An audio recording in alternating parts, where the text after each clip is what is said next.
नमस्कार, स्वागत है आपका बिहार समाचार में। बिहार की तमाम बड़ी खबरों की ओर बढ़ने से पहले एक नज़र सुर्खियों पर। बिहार सरकार ने इन कर्मचारियों को दिया दिवाली गिफ्ट, 10,000 रुपये बढ़ा मानदेय। आरसीपी सिंह ने किया नई पार्टी आशा का ऐलान, कहा हमारी पार्टी के झंडे में होगा 3 रंग, पार्टी बनेगी आप सबकी आवाज। बिहार में पुरुष मतदाता से वोट डालने में महिलाएं आगे, पहली बार हुआ खास अध्ययन। दिवाली के बाद गिरेगा पारा, मौसम विभाग ने कहा पश्चिमी विक्षोभ सक्रिय होने पर बढ़ेगी ठंड। पटना की हवा सुधरी तो हाजीपुर में AQI 267, बिहार के अन्य जिलों का हाल जाने। कल से लागू हो जाएगा रेलवे का नया नियम, यात्रियों को कंफर्म टिकट के लिए करना होगा यह काम। अगर आप चैनल में नए हैं तो आपसे छोटी सी अनुरोध है कि चैनल को सब्सक्राइब जरूर कर दें। अब चलिए बढ़ते बिहार की मुख्य खबरों की ओर विस्तार से। इस बार की बड़ी खबर, बिहार में जमीन का सर्वे करने वाले कर्मियों को मानदेय में 4 से 10,000 रुपये तक की बढ़ोतरी की गई है। वहीं दीपावली के मौके पर राज्य सरकार ने इन कर्मियों को बड़ा तोहफा दिया है और दरअसल इन्हें बढ़े हुए मानदेय का लाभ इसी वर्ष 1 अगस्त के प्रभाव से मिलेगा। सर्वे कार्य में मानदेय पर बहाल 6 पदों के कर्मियों के मानदेय में वृद्धि की गई है। वहीं इस फैसले से करीब 14,000 कर्मियों को सीधा लाभ मिलेगा। यह नए और पुराने सभी कर्मियों पर लागू होगा। दरअसल सबसे अधिक बिहार सर्वेक्षण सहायक बंदोबस्त पदाधिकारी के मानदेय में 10,000 रुपये की बढ़ोतरी करते हुए इसे 55,000 रुपये प्रतिमाह से बढ़ाकर 65,000 रुपये कर दिया गया है। वहीं इस प्रस्ताव पर विभाग मंत्री डॉक्टर दिलीप कुमार जायसवाल का अनुमोदन प्राप्त है। वहीं भू अभिलेख एवं परिणाम के निदेशक जे प्रियदर्शनी ने इसे संबंधित आदेश बुधवार को जारी कर दिया है। अब बता दें कि इस मामले को लेकर विकास आयुक्त अध्यक्षता में गठित समिति ने 6 अगस्त को मानदेय में बढ़ोतरी का निर्णय लिया था।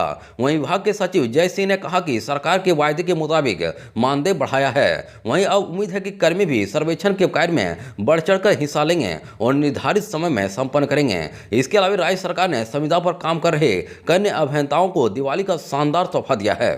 दरअसल 5 वर्षों के बाद उनके मासिक मानदेय में भारी बढ़ोतरी की गई है। अब उन्हें हर महीने 36,000 के स्थान पर 60,000 रुपये मिलेंगे। इसका लाभ राज्य सरकार के सभी विभागों में काम करने वाले 1627 कन्या अभियंताओं को मिलेगा। इसमें इसके लिए पहले कन्या अभियंताओं का मासिक मानदेय 2019 में 36,000 निर्धारित किया गया था। इस वक्त की बड़ी खबर, पूर्व केंद्रीय मंत्री आरसीपी सिंह ने गुरुवार को अपनी नई पार्टी का ऐलान कर दिया। इन्होंने अपनी पार्टी का नाम आशा रखा है। इनकी पार्टी के झंडे में 3 रंग होंगे। वहीं झंडे में सबसे ऊपर हरा, बीच में पीला और नीचे नीला रंग होगा। दरअसल पार्टी के लॉन्च के लिए इन्होंने ये दिन इसलिए चुना क्योंकि सरदार वल्लभ भाई पटेल की जयंती इसी दिन है। वहीं पटेल गुजरात के लेवा पाटीदार जाति से आते हैं, जिसे बिहार में कुर्मी कहा जाता है। वहीं करीब 1.5 साल में ही रामचंद्र प्रसाद सिंह यानी कि आरसीपी सिंह का भाजपा से मोहभंग हो गया। वहीं आरसीपी की नई पार्टी बनाने की घोषणा से राजनीतिक गलियारों में नफा नुकसान का आकलन हो रहा है। वहीं कुछ जानकारी आरसीपी के इस कदम से उनके नुकसान की बातें कर रहे हैं, वहीं कुछ इसे सिरे से खारिज कर रहे हैं। वहीं इस मौके पर आरसीपी सिंह ने कहा कि जब चुनाव आयोग हमें पार्टी सिंबल देगा तो बीच के पीले रंग वाले हिस्से में पार्टी का लोगो काले रंग से आएगा। जानकारी हो कि आरसीपी सिंह की गिनती जदयू के दूसरे नंबर के नेताओं में की जाती है। वहीं एक समय था जब नीतीश कुमार के सबसे बड़े राजनीतिक फैसले में उनकी भूमिका रहती थी। यही कारण है कि नीतीश कुमार के उनके पार्टी का राष्ट्रीय अध्यक्ष भी बनाया गया। दरअसल नरेंद्र मोदी की सरकार में कैबिनेट मिनिस्टर बनने को लेकर उनके और जदयू के एक बड़े नेता के बीच में विवाद शुरू हुआ और यह विवाद इतना गहरा हो गया कि उनको राष्ट्रीय अध्यक्ष पद से इस्तीफा देना पड़ा। इसके बाद नीतीश कुमार से उनकी दूरी बढ़ने लगी। वहीं नीतीश कुमार ने उनको राज्यसभा ना भेजकर झारखंड के नेता खीरू महतो को राज्यसभा भेज दिया। इसके बाद उन्होंने जदयू से इस्तीफा दे दिया। दरअसल आरसीपी सिंह मई 2023 में बीजेपी में शामिल हुए थे, जब बिहार के मुख्यमंत्री नीतीश कुमार ने एनडीए छोड़ दिया था और अगस्त 2022 में महागठबंधन में शामिल हो गए थे। वहाँ जदयू में थे तो पूरा संगठन का काम देखते थे। वहीं अब अपनी अलग पार्टी बना रहे हैं, लेकिन उनके अभी भी बीजेपी के बड़े नेताओं से भी अच्छे संबंध हैं। अब देखना है कि बीजेपी के शीर्ष नेताओं से उनके भविष्य में भी अच्छे संबंध रहेंगे या नहीं। इस वक्त की बड़ी खबर, बिहार में कुल वोटरों की संख्या में महिला वोटरों की संख्या पुरुषों की तुलना में कम है। हालांकि महिलाओं का वोटिंग प्रतिशत पुरुषों से अधिक है। वहीं राज्य में प्रति हजार पुरुष वोटरों पर महिला वोटर का औसत 907 है। वहीं वोट डाले में या वोटिंग में यह अनुपात बढ़कर 1017 तक पहुंच जाता है। वहीं दोनों के बीच के अनुपात का अंतर 110 है, यानी इस आधार पर वोट डाले में पुरुषों के मुकाबले महिलाएं 112% आगे हैं। दरअसल 2024 के लोकसभा चुनाव में भी मतदान का प्रतिशत 56.28 रहा था। इसमें 33% पुरुष और 59.45% महिलाएं ने वोट डाले थे, यानी पुरुषों के मुकाबले 6.45% अधिक महिलाओं ने मताधिकार का प्रयोग किया था। दरअसल लोकसभा चुनाव के आधार पर राज्य निर्वाचन विभाग के स्तर से एक विश्लेषण कराया गया, जिसमें यह तथ्य सामने आया है कि इस तरह का विश्लेषण पहली बार किया गया है।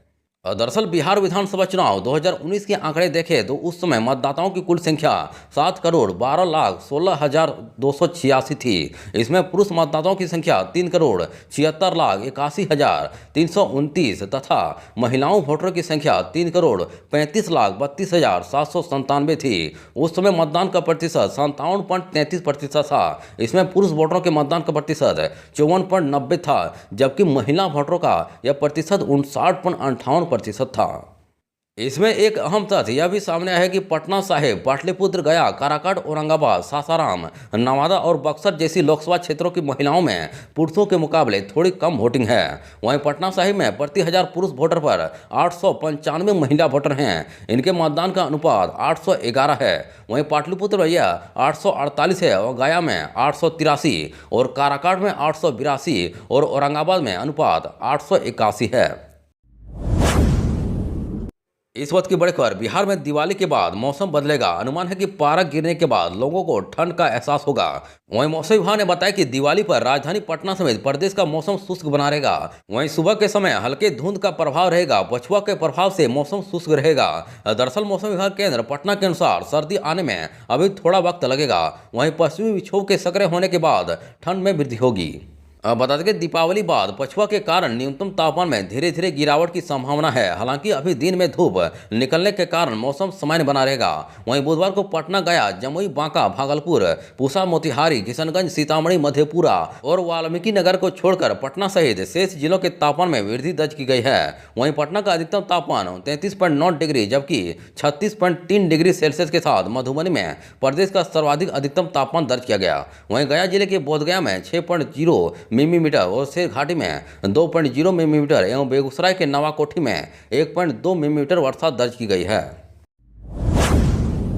इस वक्त की बड़ी खबर, बिहार में दिवाली के धूम के बीच सरकार ने 2 आईपीएस अधिकारी और 7 डीएसपी का तबादला कर दिया। वहीं गृह विभाग की तरफ से तबादले की अधिसूचना जारी कर दी गई है। वहीं सरकार ने भारतीय पुलिस सेवा के 2021 बैच के आईपीएस अधिकारी भानु प्रताप सिंह का तबादला कर दिया है। वहीं भानु प्रसाद सिंह मुजफ्फरपुर में सहायक पुलिस अधीक्षक के पद पर तैनात थे।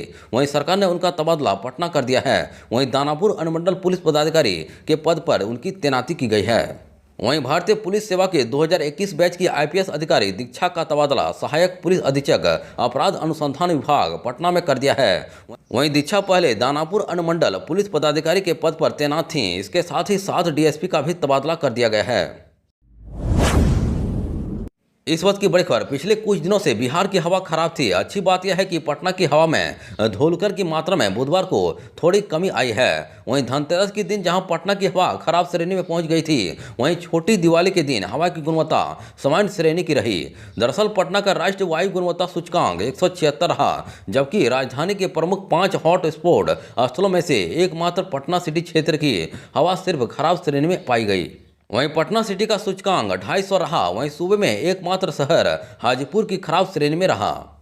अक्सर दिवाली के दिन आतिशबाजी के बाद हवा की गुणवत्ता खराब होती है। वहीं केंद्र प्रदूषण नियंत्रण बोर्ड के आंकड़ों के मुताबिक गुरुवार को सुबह 9 बजे पटना का एक्यूआई 161 दर्ज किया गया, जो कि मध्यम श्रेणी में आता है। वहीं भागलपुर का एक्यूआई 102 रहा, वहीं यह भी मध्यम श्रेणी में आता है। वहीं बक्सर का 151 और औरंगाबाद का 118, बेगूसराय में 139 और बिहार शरीफ जिले में एक्यूआई 53 दर्ज किया गया है, जो कि संतोषजनक श्रेणी में आता है। यहां एक्यूआई सुबह 9 बजे 75 दर्ज किया गया। वहीं गया जिला का एक्यूआई 143 दर्ज किया गया, जो कि मध्यम श्रेणी में आता है।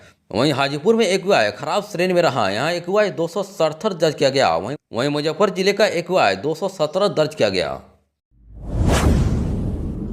अब बड़ी खबर बिहार के मुजफ्फरपुर से निकलकर सामने आ रही है, जहां सन्टिंग के दौरान एक मालगाड़ी डीरेल हो गई। वहीं मालगाड़ी की 3 बोगियां बेपटरी हो गईं। मालगाड़ी में तेल लोड था। और जानकारी के मुताबिक मुजफ्फरपुर के नारायणपुर रेलवे स्टेशन पर यह हादसा हुआ। वहीं नारायणपुर आनंद स्टेशन पर सन्टिंग के दौरान यह हादसा हुआ।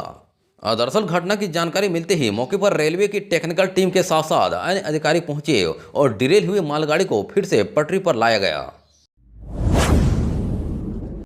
इस वक्त की बड़ी खबर, पूरे देश में आज दिवाली की धूम मची है। वहीं राजधानी पटना में दिवाली के मौके पर पूरा शहर जगमगा उठा है। वहीं मुख्यमंत्री नीतीश कुमार ने भी सीएम आवास में दिवाली का त्यौहार मनाया।